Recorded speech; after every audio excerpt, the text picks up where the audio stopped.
अस्सलाम वालेकुम नाज़रीन, एमए करंट न्यूज़ में आप सभी का खैर मकदम करता हूं। खबरों के साथ मैं सैयद अहमद अली। आगे बढ़ने से पहले देखते हैं अहम खबरें। हैदराबाद के गांधी अस्पताल के सुपरिंटेंडेंट एम राजा राव ने कहा है कि मुख्तलिफ ममालिक में दोबारा कोरोना के केसेस में इजाफे के पेश नज़र मरकज़ की जानिब से रियासतों को चौकन्ना किया गया है। उन्होंने कहा है कि चीन, जापान, अमेरिका और कोरिया जैसे ममालिक में एक बार फिर कोरोना की वबा फैल रही है। एक मरतबा फिर वायरस के हमले का इम्कान है, इसलिए अवाम चौकस रहें। खासतौर पर छोटे बच्चों, हामिला ख़वातीन और बुजुर्गों से उन्होंने एहतियात की ख्वाहिश की है। राजा राव ने कहा है कि गुर्दे के अमराज से मुतासर अफराद, इस्तेमा के मरीज, जिगर व क़ल्ब के अर्जे के काफ़ी अरसे से मुतासर अफराद के साथ साथ कैंसर से मुतासर अफराद के वायरस से मुतासर होने का खदशा है। उन्होंने तमामों से घरों से निकलते वक्त मास्क लगाने की ख्वाहिश की है।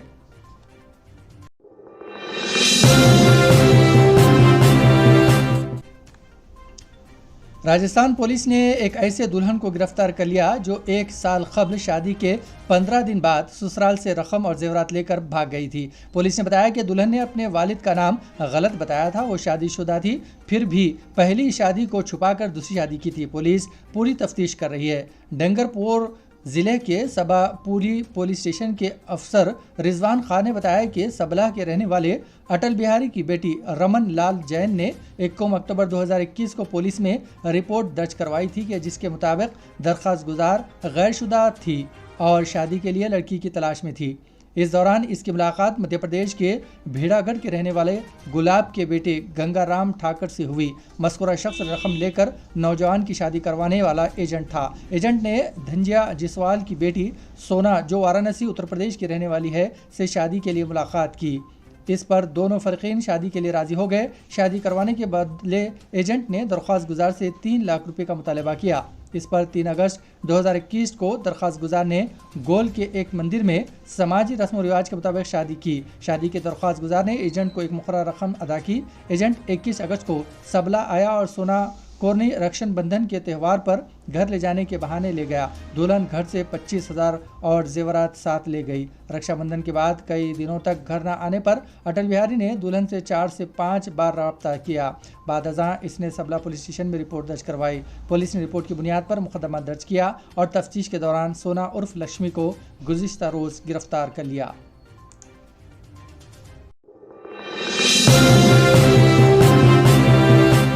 मेटपल्ली ज़िले जगतियाल में सिलसिलावार सरक़े की वारदातें पेश आई। एक साथ चोरों ने 10 दुकानों को निशाना बनाया। चारशंबे की रात मेटपल्ली ख़दीम बस स्टैंड के पास 10 दुकानात में चोरी की गई। सारिकीन वहां से करीब 10 लाख रुपये नकद रकम का सरखा करके फ़रार हो गए। इस सिलसिले में पुलिस से शिकायत की गई। पुलिस ने मकाम वाक़े का मुआयना किया और इस पूरे मामले की बारीक बीनी से छानबीन कर रही है।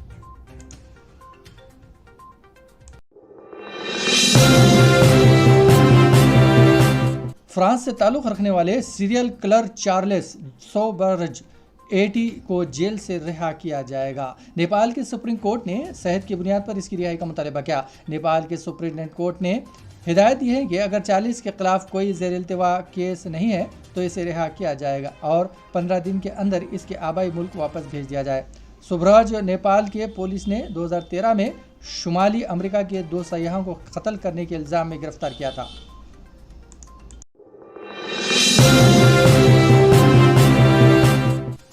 बीआरएस पार्टी के कारगुजार सदर और वजीर बल्दी नस्व नस्ल KT रामाराव ने मरकजी हुकूमत के मुखालिफ अवाम और मुखालिफ तेलंगाना साजिशों के खिलाफ जुमा 23 दिसंबर को रियासत भर में धरना मुनक़िद प्रोग्राम किया।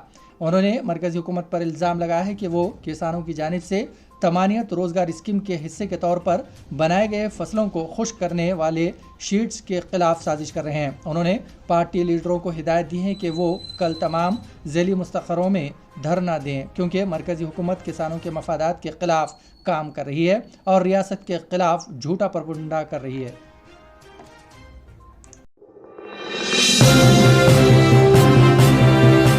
पुलिस ने बताया कि गुज़िश्ता साल से तक़ाबुल किया जाए तो जारिया साल इतने ही मुकदमात दर्ज हुए, लेकिन खुशी की बात यह है कि ये साल तवक्कुत से ज़्यादा पुरसुकून रहा, क्योंकि कोरोना की वबा के ख़त्म होने के बाद लोग त्यौहार मनाने के लिए बड़ी तादाद में जमा हुए, लेकिन किसी भी तरह का कोई नाखुशगवार वाकया पेश नहीं आया। कमांड कंट्रोल रूम में सालाना प्रेस कॉन्फ्रेंस से खिताब कर रहे थे कमिश्नर पुलिस ने कहा कि इस वक्त जराइम का अंदाजा बदल रहा है। अब मुजरिम साइबर क्राइम पर तवज्जो दे रहे हैं, इसलिए साइबर क्राइम के केसेस में इजाफा देखा जा रहा है। सीवी आनंद ने बताया कि योमिया दर्ज होने वाले 100 मुकदमात में से 20 साइबर क्राइम से मुताल्लिक है। सीवी आनंद ने दिगर जराइम के वाक़यात पर तफसीली रोशनी डालते हुए बताया कि हैदराबाद पुलिस कमिश्नरेट हुदूद में क्राइम की वारदात में जारिया साल मामूली इजाफा हुआ है, जबकि ख़वातीन और बच्चों के खिलाफ जराइम की वारदातों में कमी दर्ज की गई है। बहैसियत मजमूई जारिया साल अब तक जराइम के 22,060 मुकदमा दर्ज किए गए हैं, जबकि गुज़िश्ता साल 2009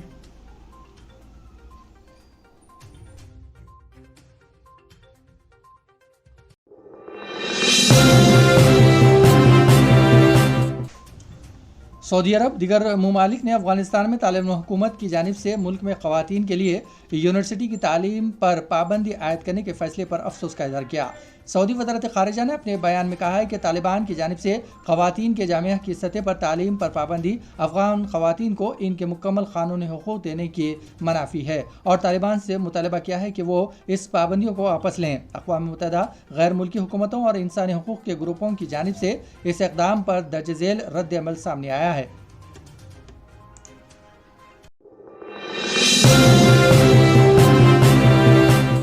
उत्तर प्रदेश में रामपुर के एमपी और एमएलए के केसों की समाअत करने वाली खुसूसी अदालत ने इंतखाबी ज़ाब्ते अखलाक की खिलाफ वर्जी के 2 मुकदमात की समाअत के दौरान अदालत में हाजिर न होने पर अदाकारा और रामपुर के साबिक़ रुकन पार्लियामेंट जयाप्रदा के खिलाफ गैर जमानती वारंट जारी किया है।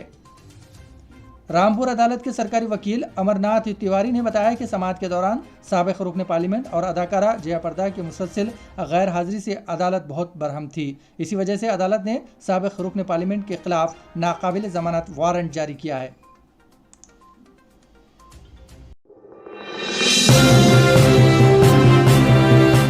हैदराबाद में करीब 1 करोड़ के हीरे और सोने के जेवरात की चोरी का वाक़या पेश आया। फिल्म नगर से ताल्लुक़ रखने वाले पवन कुमार के डायमंड शॉप है। वो ऑर्डर लेकर हीरे जोड़ने सोने के जेवरात तैयार किया करता था। इसने मंगल को लाकर में जेवरात और हीरे रखे थे। कल जब वो दुकान पहुंचा और इसने लाकर खोला तो इसके होश उड़ गए, क्योंकि लाकर से हीरे और सोने गायब थे। समझा जाता है कि इसकी कीमत करीब 1 करोड़ रुपये थी। बंजारा हिल्स पुलिस ने मामला दर्ज करके छानबीन शुरू कर दी है।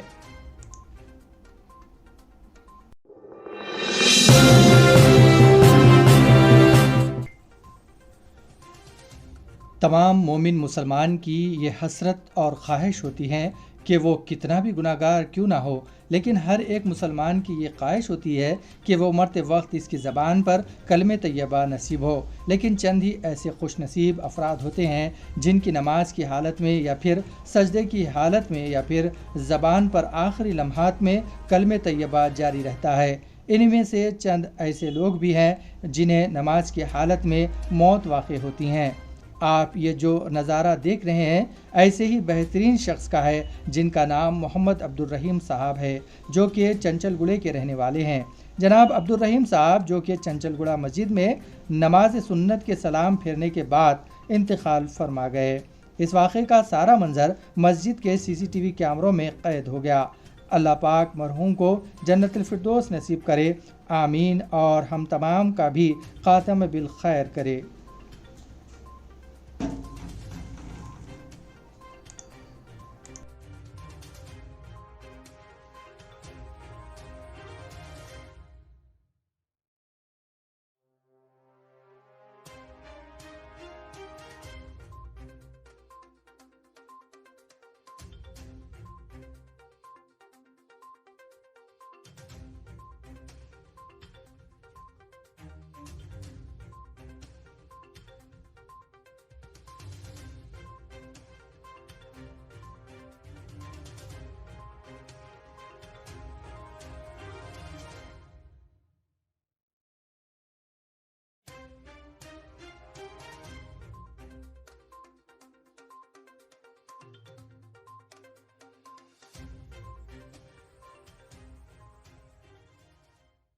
खबरनामा यही इख्तिताम पजीर होता है। हमें सारी टीम के साथ इजाजत दीजिए और हाँ, शेयर कीजिए, लाइक कीजिए और सब्सक्राइब करना ना भूलें।